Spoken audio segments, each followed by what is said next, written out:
My name is Rajiv Kumar Gupta. I am working with the GR Compliance as a Senior Corporate Compliance Manager. Today we are going to talk about the IPR. IPR stands for Intellectual Property Right. Intellectual property right में कई चीज़ें आती हैं जैसे trademark, copyright and patent.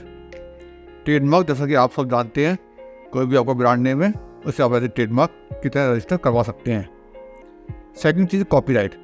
आपने कोई song लिखा है, आपने कोई सॉन्ग बनाया है, आपने कोई भी अपनी क्रिएटिविटी दिखाई है, कोई उसको कॉपी, तो उसको आप प्रोटेक्ट करने के लिए कॉपीराइट करवाते हैं। तीसरी सबसे इंपॉर्टेंट चीज़ है पेटेंट, जिसके बारे में आज हम बात करने वाले हैं। पेटेंट क्या है? आपने कोई इनोवेशन किया है, आपने कोई नई चीज़ इन्वेंट की है जिससे सोसाइटी को, इंडस्ट्री को फ़ायदा हो सकता है, तो उसको आप अपने नाम पर पेटेंट करवा सकते हैं।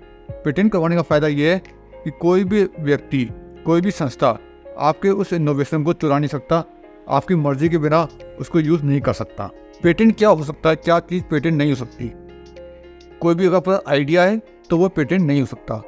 Idea is not patentable. आपको उसे किसी तरह डिवाइस के अंदर कन्वर्ट होगा या डिवाइस के अंदर के साथ एसोसिएट करना होगा, तब आप उसको पेटेंट करवा सकते हैं। पेटेंट आपका यूनिक होना चाहिए, उसके अंदर कुछ नया इनोवेशन होना चाहिए, पहले से किसी पब्लिक डोमेन में पहले से वो नहीं होना चाहिए। These are the prerequisite for the patent. आप पेटेंट कैसे करवा सकते हैं? Patent is a complicated and a time taking long process. इससे पहले हम लोग बात करते हैं कि आपका इनोवेशन किस स्टेज में है। अगर आपका इनोवेशन कंप्लीट हो गया है तो आप परमानेंट पेटेंट फाइल कर सकते हैं। अगर आपका इनोवेशन अभी डेवलपमेंट स्टेज में है, then you can go for the provisional patent. Provisional patent file करने का फ़ायदा ये है कि उसके बाद आपको 1 साल का टाइम मिलता है। इस 1 साल के अंदर आप अपने इनोवेशन को कंप्लीट कर सकते हैं और उसके बाद आप उसको परमानेंट पेटेंट के लिए अपनी एप्लीकेशन डाल सकते हैं। अब हम पेटेंट के प्रोसेस को समझने की कोशिश करेंगे। पेटेंट फाइल करने के बाद आपको रिक्वेस्ट फॉर द पब्लिकेशन डालना होता है।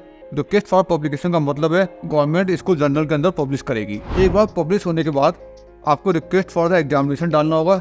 रिक्वेस्ट फॉर एग्जामिनेशन का मतलब है कि पेटेंट कंट्रोलर इसको एग्जामिन करेगा और उसके ऊपर अपनी रिपोर्ट जनरेट करेगा। जब एक बार patent controller request for examination मिलने के बाद इसको रिव्यू करते हैं तो नॉर्मली वो उसके ऊपर एक FER जनरेट करते हैं। FER stand for first examination report. इसके बेसिस पे वो आपसे कुछ क्लैरिफिकेशन मांगते हैं, कुछ ऑब्जेक्शन रेज की जाते हैं। उस ऑब्जेक्शन और उस क्लैरिफिकेशन को आपको क्लैरिफाई करना होता है। After this clarification, it depends upon a patent controller. They can grant you the patent, they can reject your patent application, or they can call you for the hearing. On the basis of FER, एक reply देने के बाद अगर वो hearing के लिए बुलाते हैं तो हमें हेयरिंग में अपीयर होना होगा। हेयरिंग में अपीयर होने के बाद हमें अपने इनोवेशन से रिलेटेड जो भी उनकी क्वेरीज हैं, जो भी उनके डाउट्स हैं, उनको क्लैरिफाई करना होगा। उसके बाद सेटिस्फैक्ट्री आंसर मिलने के बाद पेटेंट कंट्रोलर आपको पेटेंट ग्रांट कर देता है। So this is the process of a patent in a nutshell. For more information, you can contact us. Thank you.